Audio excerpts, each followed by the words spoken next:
बहुत प्राचीन समय की बात है, जब भारत के नगर पत्थर से नहीं प्रतिष्ठा से खड़े होते थे। विंध्य पर्वत की छाया में बसा था समृद्ध नगर रतनपुर।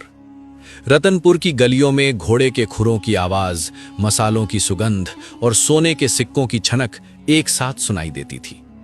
यहाँ के सबसे बड़े व्यापारी थे सेठ वसुराज। उनके विशाल भवन में चांदी की सीढ़ियां, संगमरमर का आंगन और कमरों में सुगंधित धूप जलती रहती थी। पर उस घर की असली शान थी उनकी बेटी चंद्रलेखा। चंद्रलेखा जितनी सुंदर थी उतनी ही अभिमानी भी।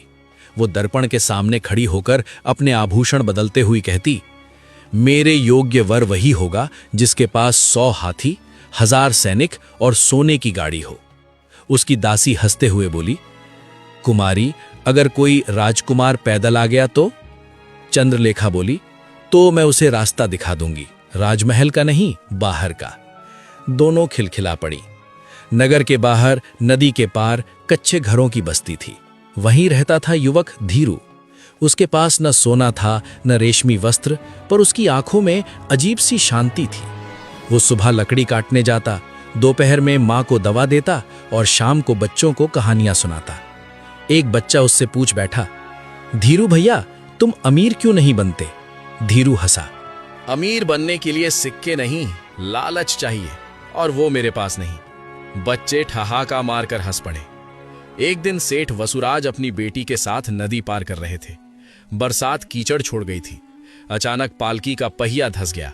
4 नौकर लगे, फिर भी नहीं निकला। सेठ झल्लाकर बोले, क्या इस नगर में कोई बलवान नहीं? तभी धीरू वहां से गुजर रहा था। उसने कुछ नहीं कहा, बस कंधा लगाया और अकेले ही पालकी निकाल दी। सब दंग। सेठ बोले, मांगो युवक, जो चाहो मांगो। धीरू ने हाथ जोड़ दिए। आपकी पालकी निकल गई, यही काफी है। चंद्रलेखा ने पहली बार उसे देखा। उसने मन में सोचा, सीधा साधा है, पर कपड़े देखो। सेठ वसुराज को धीरू की विनम्रता ने प्रभावित किया। उसी शाम उन्होंने घोषणा कर दी, मेरी बेटी का विवाह इसी युवक से होगा। घर में सन्नाटा, दासियां बर्तन गिरा बैठी। चंद्रलेखा के हाथ से पानदान छूट गया। पिताजी, ये मजाक है? नहीं, ये निर्णय है। विवाह के दिन जब धीरू घोड़ी पर बैठा, घोड़ी ने ही उसे देखकर ठिठक कर रुकना चाहा, मानो कह रही हो, ये राजकुमार नहीं लगता। बारात के बच्चे फुसफुसा रहे थे, दूल्हा तो हमारे जैसा दिखता है। एक बूढ़ा बोला, बेटा, यही असली राजकुमार होते हैं। चंद्रलेखा ने धीरू को अपने कक्ष में नहीं आने दिया। वो बोली, ये विवाह पिता का निर्णय है, मेरा नहीं। तुम यहां रह सकते हो, पर पति बनकर नहीं। धीरू ने शांत स्वर में कहा, जैसी तुम्हारी इच्छा। उसने कभी प्रतिवाद नहीं किया, बस हर सुबह काम करता, हर रात चुपचाप सो जाता। ये मौन चंद्रलेखा को और चिढ़ाता। एक रात धीरू लकड़ी लेने जंगल गया। वापसी में उसने सुना, हे हे हे हे, हा हा हा हा। हंसी भी, रोना भी। झाड़ियों में देखा, एक अजीब जीव बैठा था। उसकी आंखें चमक रही थीं, पूंछ हिरण जैसी, चेहरा मानव जैसा। उसने कहा, तुम दुखी हो पर रोते नहीं, ये मुझे अच्छा लगा। धीरू बोला, और तुम कौन हो? मैं हूं किरीवन, वन का रहस्य। यहीं से कहानी का असली मोड़ शुरू होता है। उस रात जंगल में खड़ा धीरू उस विचित्र जीव को देख रहा था। चांद की रोशनी पत्तों से छनकर गिर रही थी और उस जीव की आंखें जैसे चांदी की तरह चमक रही थीं। तुम हंसते क्यों हो और रोते क्यों हो साथ साथ? धीरू ने पूछा। जीव मुस्कुराया, मैं मनुष्यों का दुख सुनता हूं और उनकी मूर्खता पर हंसता हूं। दोनों काम साथ साथ करने पड़ते हैं। धीरू हल्का सा हंसा। कई दिनों बाद उसके चेहरे पर खुली मुस्कान आई थी। नाम क्या है तुम्हारा? किरीवन, उसने गर्व से कहा। वन का पुराना निवासी और कभी कभी सलाहकार भी। उस दिन के बाद धीरू रोज लौटते समय उससे मिलने लगा। किरीवन उसे जंगल के मीठे फल देता, कभी जड़ी बूटी दिखाता, कभी मजेदार बातें सुनाता। एक दिन उसने पूछा, तुम्हारी पत्नी तुम्हें इतना काम क्यों करवाती है? धीरू बोला, शायद वो दुखी है, बस उसे खुद नहीं पता। किरीवन ने आंखें गोल कर लीं। वाह, तुम्हें दर्द मिलता है और तुम उसकी चिंता करते हो। मनुष्य जाति में तुम दुर्लभ नमूना हो। एक शाम किरीवन बोला, चलो आज थोड़ा मजा करते हैं, नुकसान नहीं करेंगे, बस अहंकार को हल्की ठंड लगाएंगे। उसने धीरू को घर भेज दिया और खुद चुपके से हवेली में घुस गया। रात होते ही चंद्रलेखा के कमरे में पहले दीपक अपने आप बुझा, फिर खिड़की धीरे धीरे खुली। फिर आवाज आई, धन का घमंड भारी होता है, सिर पर गिर सकता है। चंद्रलेखा उछल कर बैठ गई। कौन है? बाहर पेड़ पर बैठा किरीवन पेट पकड़कर हंस रहा था। सुबह चंद्रलेखा ने सारे नौकरों को लाइन में खड़ा कर लिया। किसने रात मेरे कमरे में भूत छोड़ा था? एक बूढ़ा नौकर बोला। कुमारी, भूत भी शायद अमीरों के कमरे में ही जाते होंगे, हम गरीबों के पास तो फुर्सत नहीं। धीरू को हंसी आ गई। वह तुरंत खांसी में बदल ली। चंद्रलेखा ने शक से उसे देखा। तुम हंस रहे हो? नहीं, लकड़ी की धूल गले में चली गई थी। अगली रात किरीवन ने एक और खेल किया। इस बार उसने रसोई में घुसकर सारे लड्डू छोटे छोटे काट दिए और उन पर हल्दी से आंखें बना दी। सुबह रसोइया चिल्लाया, देवी, लड्डू रात में जाग गए। चंद्रलेखा भाग कर आई। लड्डू सचमुच ऐसे लग रहे थे जैसे छोटे छोटे चेहरे बना रहे हो। किरीवन छत पर बैठा फुसफुसाया, देखो, धन से खरीदे लड्डू भी हंस रहे हैं। धीरू ने सिर झुका लिया ताकि हंसी छिप जाए। इन छोटी छोटी घटनाओं ने चंद्रलेखा को बेचैन कर दिया। पहली बार उसने सोचा, क्या सच में मेरे घर में कुछ अशुभ है? और उसी रात उसने देखा धीरू चुपचाप उसकी दासी के बीमार बच्चे को दवा दे रहा था। वह ठिठक गई। तुमने ये कब सीखा? जब मां बीमार थी तब सीखना पड़ा। उसके स्वर में शिकायत नहीं थी, बस सादगी थी। चंद्रलेखा पहली बार कुछ कह न सकी। उसी रात धीरू फिर जंगल गया। किरीवन गंभीर था। मजाक बहुत हुआ। उसने कहा, अब समय आ रहा है जब तुम्हारी परीक्षा होगी। कैसी परीक्षा? जिसमें धन, अभिमान और सत्य तीनों आमने सामने होंगे। और तुम? किरीवन मुस्कुराया, मैं वही रहूंगा जहां तुम्हारा दिल रहेगा। चांद बादलों में छिप गया। जंगल अचानक बहुत शांत हो गया। धीरू के मन में पहली बार अजीब सा संकेत जागा, कुछ बड़ा होने वाला है। दिन बीतते गए। रत्नपुर पहले जैसा समृद्ध दिखता था, पर प्रकृति के संकेत बदल रहे थे। नदी का जल घटने लगा था, खेतों की मिट्टी फटने लगी थी और आसमान जैसे बरसना भूल गया था। एक सुबह बाजार में शोर मचा। इस बार फसल आधी रह गई, अनाज महंगा हो गया, कूड़े सूख रहे हैं। सेठ वसुराज ने तुरंत अपने गोदाम बंद कर दिए। पहले अपना घर सुरक्षित करो, उन्होंने कहा, फिर दूसरों की सोचेंगे। चंद्रलेखा ने सहमति में सिर हिलाया। उसे हमेशा से लगता था कि धन बचाना ही बुद्धिमानी है। धीरू चुप रहा। कुछ ही हफ्तों में हालत बिगड़ गई। दरवाजे पर रोज कोई ना कोई आ जाता। सेठ जी, थोड़ा अनाज दे दो, बच्चे भूखे हैं। चंद्रलेखा झुंझला कर कहती, हमारा भंडार कोई धर्मशाला नहीं। धीरू ये सुनता पर कुछ कहता नहीं। रात में वो चुपके से थोड़ा थोड़ा अनाज निकालकर जरूरतमंदों को दे आता। एक दिन किरीवन पेड़ से उतरकर बोला, तुम्हारी पत्नी को पता चला तो? धीरू मुस्कुराया, तो वो नाराज होगी, पर किसी भूखे की सांस बच जाएगी। किरीवन ने सिर हिलाया, तुम मनुष्य कम, पहेली ज्यादा हो। एक दिन किरीवन ने मजे में एक तोता पकड़ लिया और उसे सिखाया, दान करो, दान करो। सुबह वो तोता चंद्रलेखा की खिड़की पर बैठ गया और जोर जोर से चिल्लाने लगा, दान करो, धन जाएगा, पेट खाली रहेगा। चंद्रलेखा ने गुस्से में फल फेंका, भाग यहां से। तोता उड़ गया, पर जाते जाते बोला, भाग्य भाग रहा है। धीरू हंसी रोकते रोकते झुक गया। उसी शाम हवेली के द्वार पर एक वृद्ध साधु आए। लंबी दाढ़ी, चमकती आंखें, लकड़ी का कमंडल। उन्होंने धीमे स्वर में कहा, भिक्षाम देही। चंद्रलेखा ने नौकर से कहा, उन्हें सूखी रोटी दे दो। साधु ने रोटी ली, पर नजरें धीरू पर टिक गई। बेटा, उन्होंने पूछा, तुम्हारे हाथ में छाले हैं पर आंखों में शिकायत नहीं, क्यों? धीरू बोला, जिसे कर्तव्य दिखता है उसे दुख कम दिखता है। साधु मुस्कुराए, अच्छा उत्तर। याद रखना, समय आने पर सत्य स्वयं तुम्हारा परिचय देगा। चंद्रलेखा को यह बात अजीब लगी। कुछ ही दिनों बाद रात में अचानक गोदाम से धुआं उठा। आग भड़क गई। लोग बाल्टी लेकर दौड़े, पर सूखी हवा ने आग और बढ़ा दी। सुबह तक सेठ के अनाज के भंडार राख हो चुके थे। चंद्रलेखा स्तब्ध बैठी थी।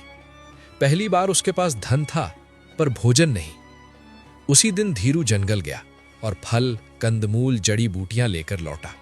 उसने सबको खिलाया, नौकरों को, दासियों को, पड़ोसियों को, यहां तक कि उन लोगों को भी जिन्होंने पहले उसका मजाक उड़ाया था। एक बूढ़ी औरत ने रोते हुए कहा, बेटा, तू गरीब नहीं, हमारा भाग्य है। चंद्रलेखा दूर खड़ी सब देख रही थी। उसके भीतर कुछ टूट रहा था और कुछ नया जन्म ले रहा था। रात में जंगल में किरीवन बोला, देखा, धन गया पर सम्मान आया। धीरू बोला, धन कभी स्थायी नहीं होता। किरीवन ने धीरे से कहा, और पहचान भी नहीं जब तक समय ना आए। धीरू ने उसकी ओर देखा। तुम ये बार बार क्यों कहते हो? किरीवन मुस्कुराया, क्योंकि अब समय बहुत पास है। हवा में अजीब सी गूंज थी, जैसे कोई रहस्य खुलने वाला हो। अकाल ने रत्नपुर की चमक छीन ली थी। जहां पहले बाजार में चांदी खनकती थी, अब वहां खाली कटोरियों की आवाज गूंजती थी। हवेली में भी अब शोर नहीं होता था।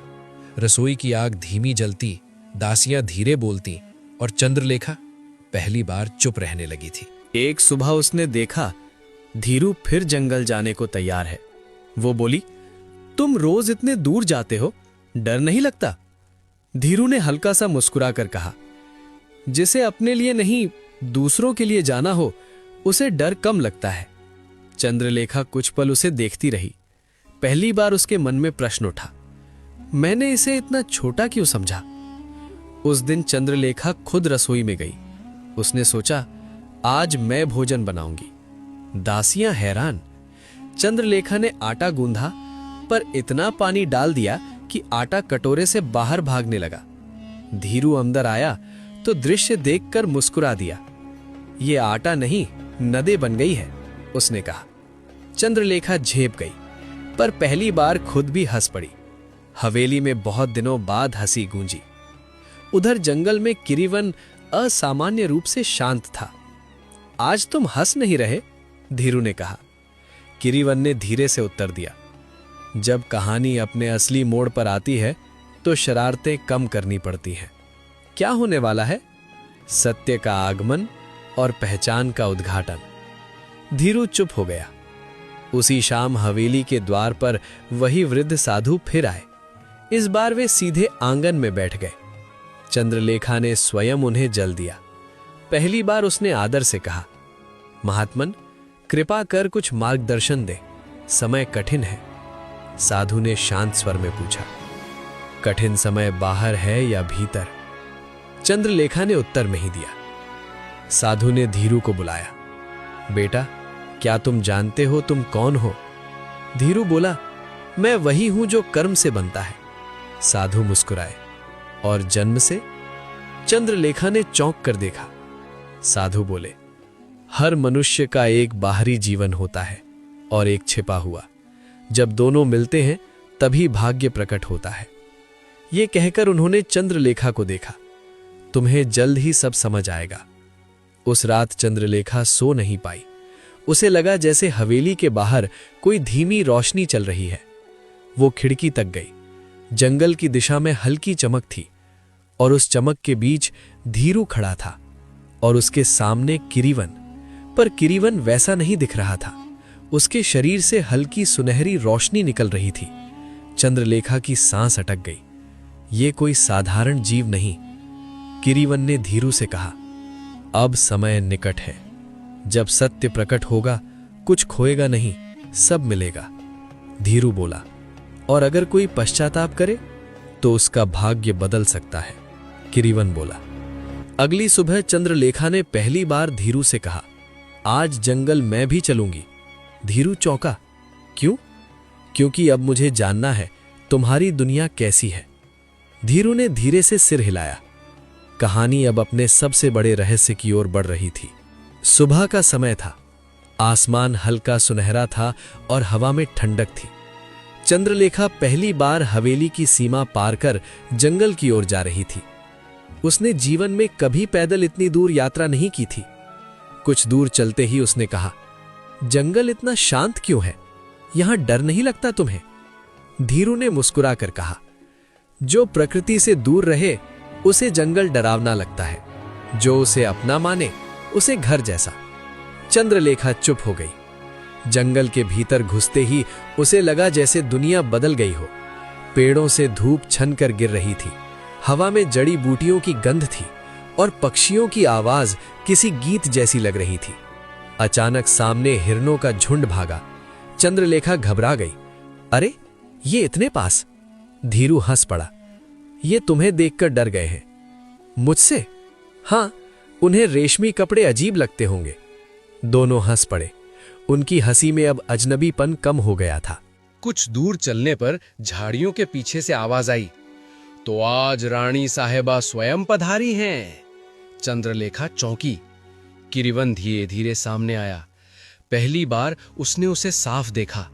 उसकी आंखों में अजीब सी चमक थी और उसके शरीर से हल्की सुनहरी आभा निकल रही थी। तुम बोलते हो? चंद्रलेखा ने विस्मित होकर पूछा। हाँ, किरीवन बोला, और कभी कभी मनुष्यों से ज्यादा समझदारी से। धीरू मुस्कुरा रहा था। किरीवन ने चंद्रलेखा की ओर देखा और बोला, तुम्हारे पांव थक गए होंगे। अचानक उसने एक बेल खींची और बेल से झूले जैसा आसन बन गया। लो, जंगल की पालकी, उसने कहा। चंद्रलेखा हंस पड़ी। ये तो मेरे महल की पालकी से ज्यादा मजेदार है। थोड़ा आगे जाकर किरीवन गंभीर हो गया। अब तुम्हें सच जानना होगा, उसने कहा। वो उन्हें जंगल के भीतर एक पुराने बरगद के पास ले गया। बरगद के नीचे एक छोटा सा पत्थर का चबूतरा था। वहीं वही वृद्ध साधु बैठे थे। चंद्रलेखा स्तब्ध रह गई। साधु ने शांत स्वर में कहा, चंद्रलेखा, अब तुम्हें अपने जीवन का असली अर्थ समझने का समय आया है। उन्होंने धीरू की ओर इशारा किया। जिसे तुमने सेवक समझा वो साधारण मनुष्य नहीं। चंद्रलेखा का दिल जोर से धड़कने लगा। साधु बोले, ये युवक जन्म से राजवंशी है। इसने राज्य छोड़कर प्रजा का जीवन समझने का व्रत लिया था ताकि एक दिन न्यायपूर्वक शासन कर सके। चंद्रलेखा पीछे हट गई। ये राजवंशी? उसके मन में अपने सारे व्यवहार की छवि दौड़ गई। साधु ने किरीवन की ओर देखा। और ये वन का जीव तुम्हें साधारण लगता है? किरीवन मुस्कुराया। अचानक उसके शरीर से प्रकाश फैल गया। उसका रूप बदलने लगा। वो तेजस्वी, दिव्य, प्रकाशमय हो उठा। मैं वन देव का दूत हूं। मुझे भेजा गया था ये देखने कि ये युवक अपने कष्ट में भी करुणा रखता है या नहीं। चंद्रलेखा स्तब्ध खड़ी थी। उसकी आंखों से आंसू गिर पड़े। वो धीरू के सामने झुक गई। मैंने तुम्हें अपमानित किया, तुम्हें बांध कर रखा, और तुमने कभी शिकायत नहीं की। धीरू ने धीरे से कहा, कभी कभी मनुष्य दूसरों को बांधता नहीं, बस खुद के अहंकार में उलझा रहता है। साधु बोले, अब अंतिम निर्णय तुम्हारा है चंद्रलेखा। तुम चाहो तो अपने पुराने जीवन में लौट सकती हो या इस नए युवक के साथ नए मार्ग पर चल सकती हो। जंगल शांत हो गया। हवा भी जैसे उत्तर की प्रतीक्षा कर रही थी। चंद्रलेखा ने धीरे से कहा, अब मैं धन की नहीं, सत्य की साथी बनना चाहती हूं। धीरू की आंखों में पहली बार भावुक चमक आई। बरगद के नीचे खड़े तीनों व्यक्तियों के बीच जैसे समय ठहर गया था। साधु शांत थे, किरीवन प्रकाशमय, और चंद्रलेखा के भीतर पश्चाताप और आशा दोनों उमड़ रहे थे। धीरू अब भी वैसा ही खड़ा था, सरल, स्थिर, विनम्र। साधु ने अपना कमंडल उठाया और भूमि पर जल छिड़का। अब समय है कि सत्य पूर्ण रूप से प्रकट हो। उन्होंने धीरू से कहा, वत्स, अपना वास्तविक नाम बताओ। धीरू ने धीरे से कहा, मेरा जन्म नाम है वीरेंद्र, विंध्य राज्य का युवराज। चंद्रलेखा की सांस थम गई। उसे याद आया राजाओं के किस्से, राज्य के समाचार और एक राजकुमार के तपस्वी जीवन की चर्चा। साधु बोले, मैं इसका गुरु हूं। मैंने इसे जन जीवन समझने भेजा था। धन, अभिमान और कष्ट सब देखने थे इसे। और तुम, चंद्रलेखा, इसकी परीक्षा का भाग थी। किरीवन आगे बढ़ा। उसका स्वर अब गंभीर था, पर उसमें स्नेह था। मैंने इसे देखा, अपमान में भी करुणा, कष्ट में भी धैर्य। ऐसा मनुष्य राज्य का भार उठा सकता है। उसने चंद्रलेखा की ओर देखा। और तुमने भी सीख लिया कि धन से नहीं, व्यवहार से घर बनता है। किरीवन ने दोनों के सिर पर हाथ रखा। हल्की रोशनी उन पर बरस पड़ी। कुछ दिनों बाद रत्नपुर में खबर फैली, युवराज स्वयं नगर आए हैं। लोग इकट्ठा हो गए, पर उनके सामने कोई रथ या सेना नहीं थी। बस वही युवक, साधारण वस्त्रों में, वही मुस्कान। जब सत्य सबको बताया गया, नगर गूंज उठा। धीरू नहीं, हमारा युवराज। सेठ वसुराज रो पड़े। उन्होंने बेटी और दामाद दोनों के चरण पकड़ लिए। मैंने तुम्हें पहचाना नहीं, क्षमा करो। वीरेंद्र ने उन्हें उठाया। आपने मुझे जीवन सिखाया है। क्षमा की नहीं, आशीर्वाद की आवश्यकता है। वीरेंद्र राज्य लौटा, पर अकेला नहीं, चंद्रलेखा उसके साथ थी, अब रानी बनकर नहीं, साथी बनकर। उसने पहला आदेश दिया, रत्नपुर में अन्न भंडार बनेगा ताकि कोई भूखा ना रहे। लोगों ने कहा, यही सच्चा राजधर्म है। राज्याभिषेक की रात वीरेंद्र महल की छत पर खड़ा था। अचानक हवा में वही जानी पहचानी हंसी गूंजी। उसने ऊपर देखा, दूर जंगल की दिशा में हल्की सुनहरी रोशनी झिलमिला रही थी। वो मुस्कुराया। धन्यवाद मित्र, उसने धीरे से कहा। हवा ने जैसे उत्तर दिया, जहां करुणा होगी मैं वहीं रहूंगा। कहते हैं इस कथा के बाद से उस प्रदेश में ये कहावत पड़ गई, धन से घर भरता है पर करुणा से संसार। और आज भी विंध्य के जंगलों में कभी कभी किसी दुखी मनुष्य को एक अनजानी हंसी सुनाई देती है। शायद किरीवन अब भी किसी सच्चे हृदय की रक्षा कर रहा है।